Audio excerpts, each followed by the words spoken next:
কি ব্যাপার ভাইয়া, আপনি কি আমাদেরকে ডেকেছেন? হ্যাঁ, তোমাদেরকে আমি ডেকেছি। ওই আমাদের বাড়ির যে কাজের মেয়ে হেমানি কোথায়? হ্যাঁ স্যার, আমি আসছি। আচ্ছা ঠিক আছে। এই শান্তা আছে? হ্যাঁ ভাইয়া, আমিও আছি। আচ্ছা, কি জন্য ডেকেছেন আমাদের? বিষয়টা হলো, আমি তোমাদেরকে যে জন্য ডেকেছি, কিছুদিন আগে আমার একটা দুর্ঘটনার কারণে আমার চোখের অপারেশন হয়। সেখানে যাওয়ার পরে ডাক্তার যে সিদ্ধান্ত দিয়েছে সেটা হচ্ছে কখনই আমার এই চোখ আর ভালো হবে না। চিন্তা ভাবনা করে দেখলাম যে পরিস্থিতি, এটা নিয়ে ভেবে চিন্তে আর কোনো লাভ নেই।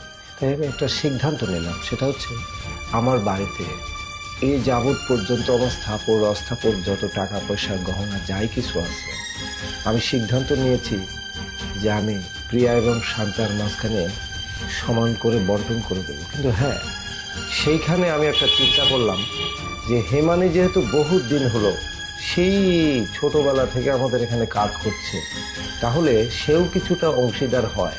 আর আমারও ইচ্ছে যে আমি হেমানিকে একটা রাজ সাক্ষী বানাবো। তোমাদেরকে যে আমি জিনিসগুলো দিচ্ছি, টাকা পয়সা গহনাগুলো দিব, তার একটা রাজ সাক্ষী হবে এবং তাকেও আমি কোনো কিছু হালকা হলেও কিছু একটা দেবো, খুশি করব, সে যেন আমাকে বৃদ্ধ বয়সে দেখাশোনা করে।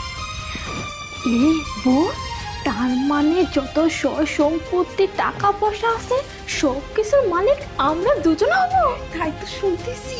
আর হ্যাঁ, আমি হেমানিকে নগদ 50,000 টাকা দিতে চাই। না না স্যার, আমাকে এত টাকা দিতে হবে না। আমি এত টাকা দিয়ে কি করব? আমাকে সামান্য কিছু টাকা দিয়েন, তা দিয়ে আমি চলে ফিরে চলে খেতে পারি। ভাইয়া, আপনি কি বলছেন এসব? এত টেনশন করবেন না, আপনি সুস্থ হয়ে যাবেন।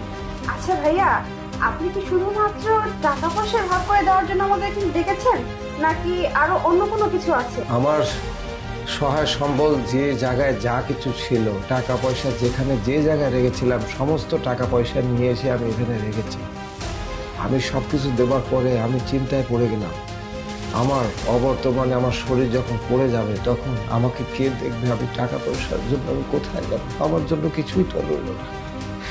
বলছিলাম কি ভাইয়া, আপনি একদম চিন্তা করবেন না। আপনাকে দেখার জন্য তো আমরা আছি, আমরাই আপনার দেখাশোনা করব। আচ্ছা ঠিক আছে। হেমানি, তুই এক কাজ করতো, আমাদের জন্য ওই চা বানিয়ে নিয়ে, আমি ততক্ষণে এই টাকা পয়সাগুলো একটু ঠিকঠাক করি। আচ্ছা ঠিক আছে স্যার। ইয়াপু, শোন না, ভাইয়া তো চোখে দেখতে পাচ্ছে না, এখানে অনেক সৈন্য আছে। ভাইয়া জানেও না যেখানে সৈন্য